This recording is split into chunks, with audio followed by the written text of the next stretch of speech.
Howdy folks, my name is ReadyOpco and welcome to part number 1 of my next Let's Play project. Released in late January 2004 in North America by Game Freak as the Pokemon Company's very first foray into remaking one of their previous generations in a current one. A game that really means a lot to me personally because late January 2004 I would have been 5 years old. The Game Boy Advance was one of the very first consoles that I ever owned, along with my GameCube.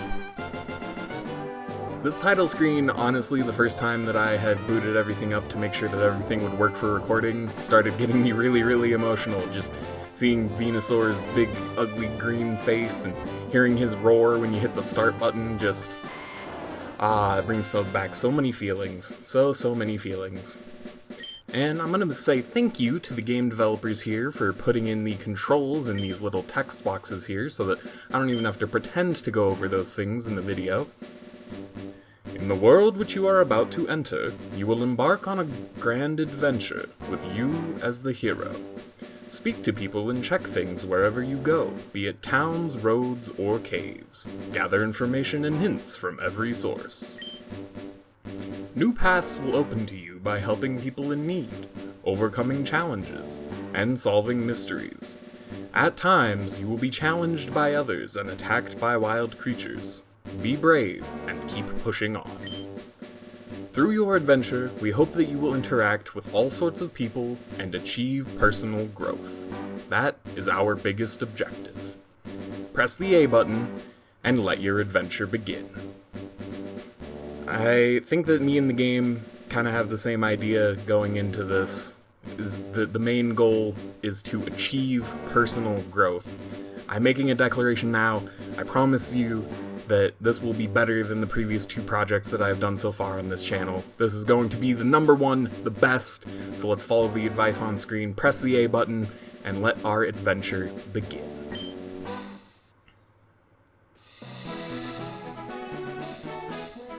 Hello there, glad to meet you. Welcome to the world of Pokemon. My name is Oak. People affectionately refer to me as the Pokemon Professor. This world is inhabited far and wide by creatures called Pokemon. For some people, Pokemon are pets, others use them for battling. As for myself, I study Pokemon as a profession. But first, tell me a little bit about yourself. Now tell me, are you a boy or are you a girl? Let's begin with your name. What is it? And I'm absolutely not shy in sharing this information, considering I've already done it in a previous project that has been featured. Though you may know me as ReadyOpco, there are many others who know me by another name, that being Dawson. Lovely to meet you. Right, so your name is Dawson. This is my grandson. He's been your rival since you both were babies. What was his name now? It's really kind of shameful not being able to remember your grandson's own name, but shying away from that fact, we are going to go with something hilarious, something immature, and something that happens to fit perfectly in the 7 allotted spaces that the game gives you to name your characters. This is our rival, Buttock. I usually go with something serious. As a matter of fact, when I was a kid, I named my characters Ash and Gary because the Pokemon anime was my only frame of reference, but I think here we're going to go with something a little bit more fitting for the journey ahead. That's right, I remember now. His name is Buttock. I also like saying that in the Oak voice. Dawson, your very own Pokemon legend is about to unfold. A world of dreams and adventures with Pokemon awaits. Let's go! And we are shrunk down by the power of Professor Oak's shrink ray and brought into the world of Pokemon. This is such a strong start to the game, just waking up in your own room as you do. You know, getting done with a session on the good old NES, the Nintendo Entertainment System. I definitely wish that my Nintendo Entertainment System wasn't broken. It's one of the only consoles that I have that just does not work. You know, outside of the 4 GameCubes that I have, 2 of which are working, but ignore that. Right, all boys leave home someday. It said so on TV. Oh yes, Professor Oak next door was looking for you. Well, considering Professor Oak was looking for us, which is very interesting considering we just went through, a little bit of an introduction with him, considering I haven't played Sword and Shield, and X and Y would be the other generation of games that I haven't played. Looks like Oak isn't here. And the Pokeballs contain Pokemon. Yep, things are very obvious. I'm gonna state the obvious. I haven't played Sword and Shield or X and Y, but I wish that they made a little introduction sequence of you naming your character maybe a little bit more integrated into the world. I feel like pretty much every Pokemon game since the beginning has started with that intro sequence where you just cut to the professor, and while it is a strong opening, I think that it would probably be time to change things up. Then again, I will reiterate, I have not played Sword and Shield yet, so that might very well be a thing in that generation. It's unsafe. Wild Pokemon live in tall grass. You need your own Pokemon for your protection. I know. Here, come with me. I have no choice. I have no say in this. We are forced to follow the old man into his laboratory. We've been taken a second location by our kidnapper. Everything is over. Gramps, I'm fed up with waiting. Buttock? Let me think. Oh, that's right. I told you to come. Just wait. Here, Dawson. There are 3 Pokemon here. Haha. The Pokemon are held inside these Pokeballs. When I was young, I was a serious Pokemon trainer. But now, in my old age, I have only these 3 left. You can have one. Go on, choose. Hey, Gramps, no fair. What about me? Be patient, Buttock. You can have one too. So we've got our choice of 3, the classic 3, starting off with Bulbasaur, the grass poison type starter, keeping that grass poison typing all the way throughout its evolutionary line of 3. We've got our second choice, which is Squirtle, the pure water type all the way through. Personally, Blastoise is my favorite looking of the 3 starters, and I think that most mature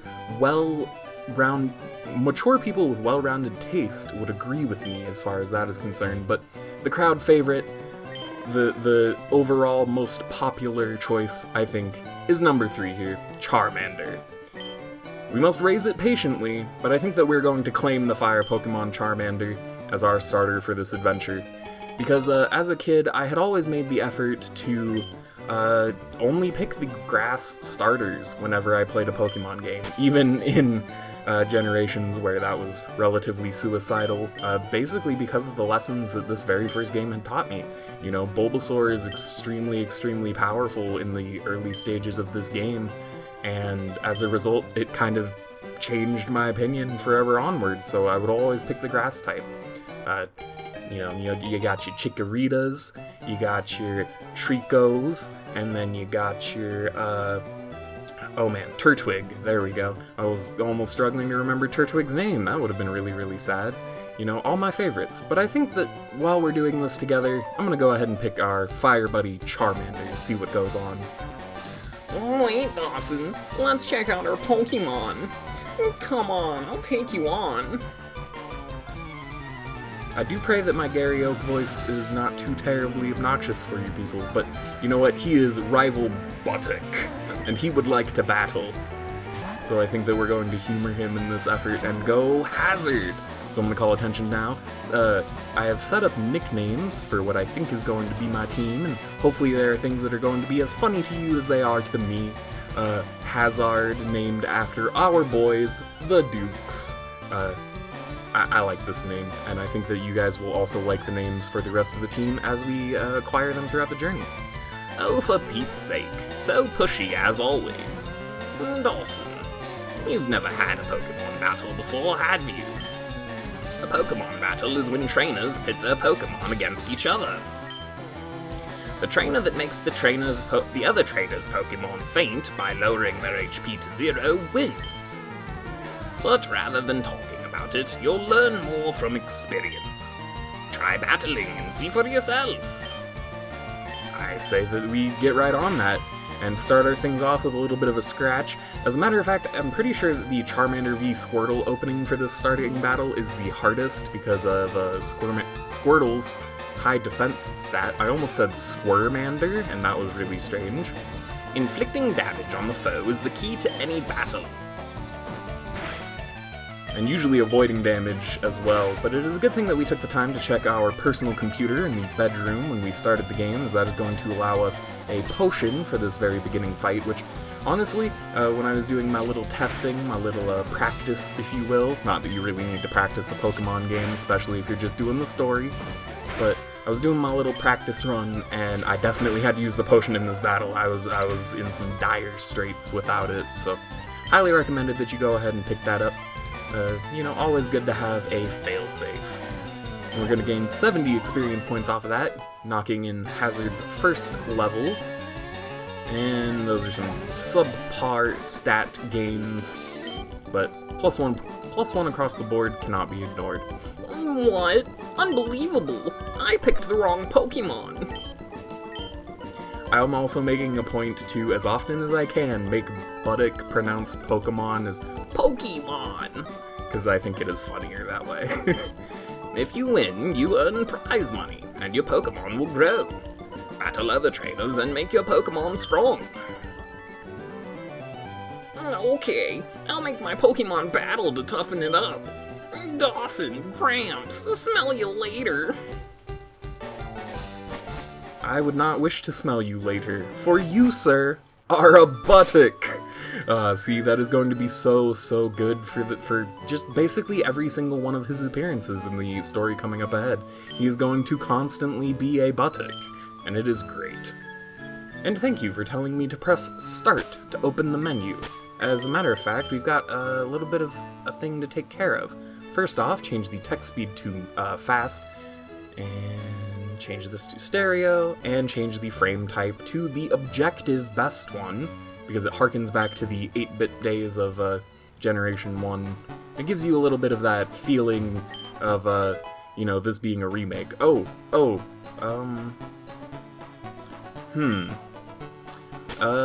One moment, if you would. I think that changing my text to the fastest has actually...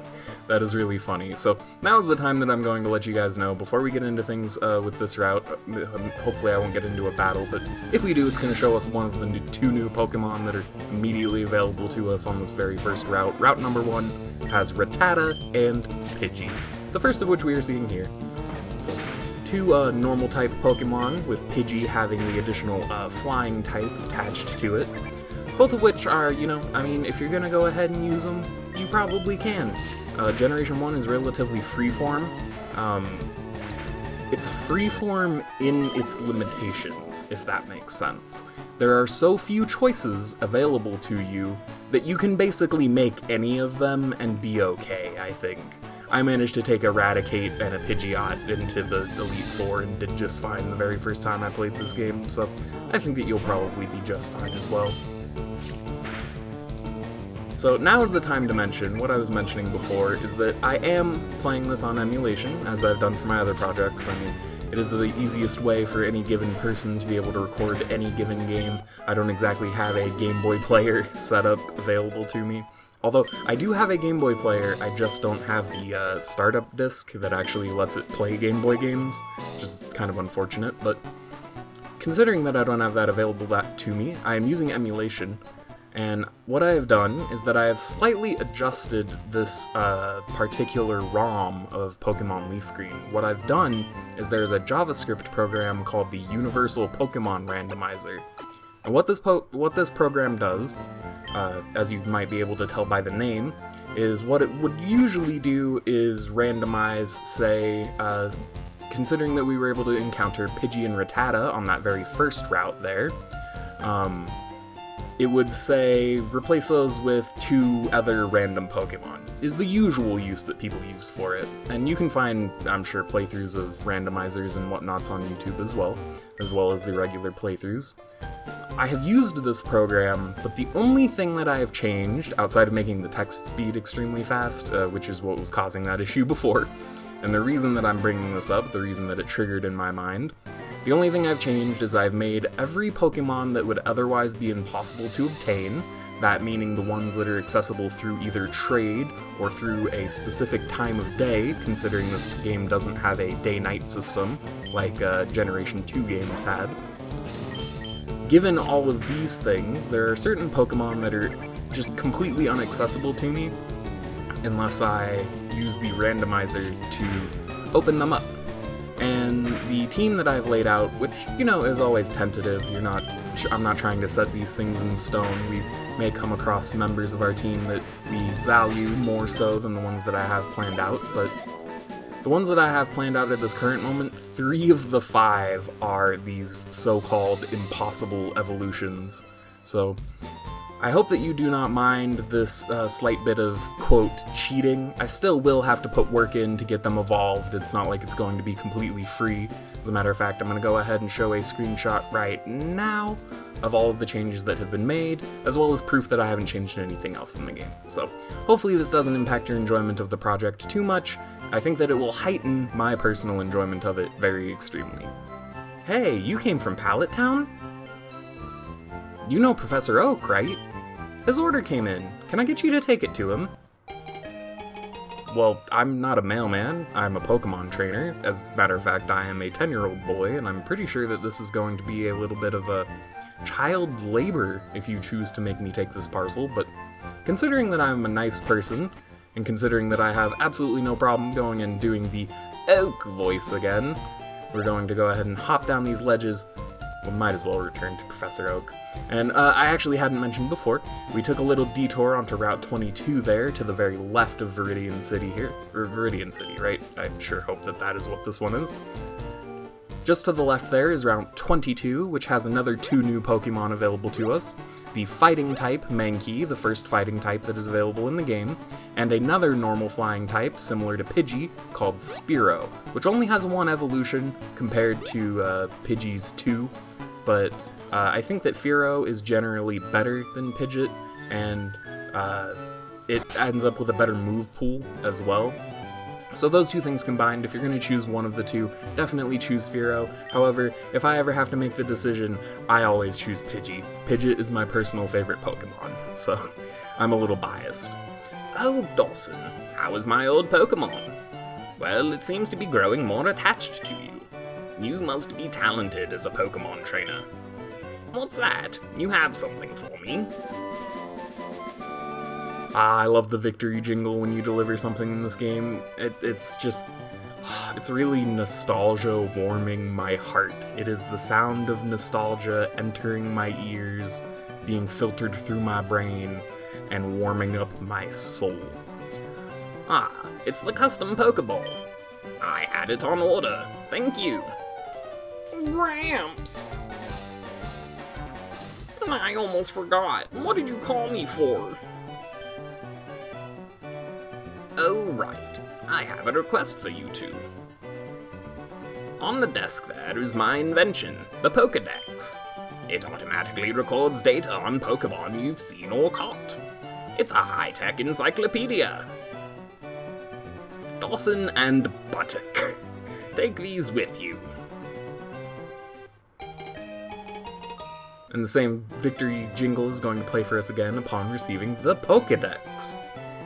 You can't get detailed data on Pokemon by just seeing them. You must catch them to obtain complete data.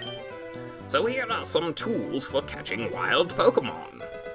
And we receive 5 Pokeballs, our first opportunity to actually be able to catch some of these suckers. When a wild Pokemon appears, it's fair game. Just throw a Pokeball at it and try to catch it. This won't always work, however. A healthy Pokemon can escape. You have to be lucky. To make a complete guide on all the Pokemon in the world. That was my dream. But I'm too old. I can't get the job done. So I want you 2 to fulfill my dream for me. Get moving, you 2. This is a great undertaking in Pokemon history. Pokemon, man. I'm going to mess that up a couple of times too, flipping between the proper pronunciation and the messed up, miffed parents calling it Pokemon's pronunciation. Alright, Gramps, leave it all to me. Ooh, I almost broke that one. Dawson, I hate to say it, but you won't be necessary for this. I know, I'll borrow a town map from my sis. I'll tell her not to lend you one, Dawson.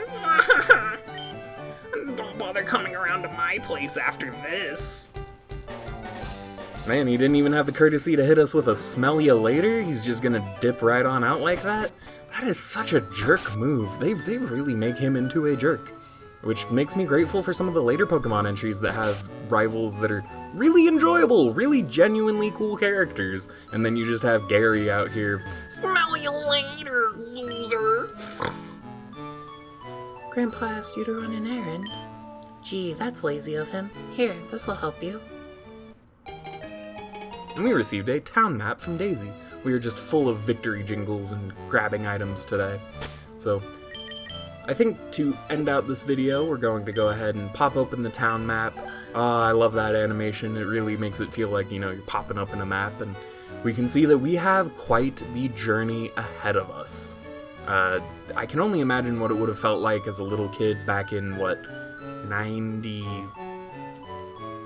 I'm not going to make an exact claim because I don't remember when the original versions of Blue and Red came out in North America, but the feeling of opening your map for the first time and realizing that you have so much ahead of you, I can only imagine what that must have been like. And honestly, for me right now, I'm getting a little bit of the same feeling because, you know, just playing a game isn't quite the same as doing a Let's Play of it.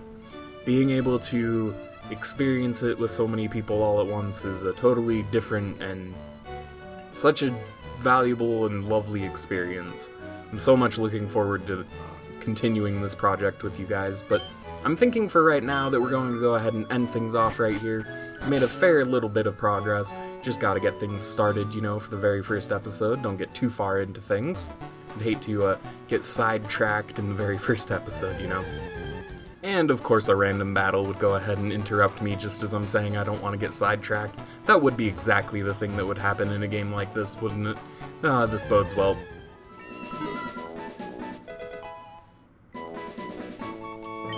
The very end of this battle here, looks like Hazzard grew to level 8. Got a little bit of a stat improvement here, which is very lovely. And of course, I opened my fat mouth about how this doesn't bode well and another battle takes place. I really need to learn right now, right here in part number 1, when to do the legendary self-sandbag. Because I just need to stop talking sometimes, lest the game punish me for my insolence. Anyhow, I hope that you guys have enjoyed part number 1 of this Let's Play, of Let's Play Pokemon LeafGreen, because I'm so looking forward to doing this game. It's been a very, very long time since I've ever laid hands on it, and this is going to be a fun trip through my childhood, and hopefully you guys can enjoy it just as much as I know I will. For right now, this is Ready Opco, and I hope that I will catch you in part number 2.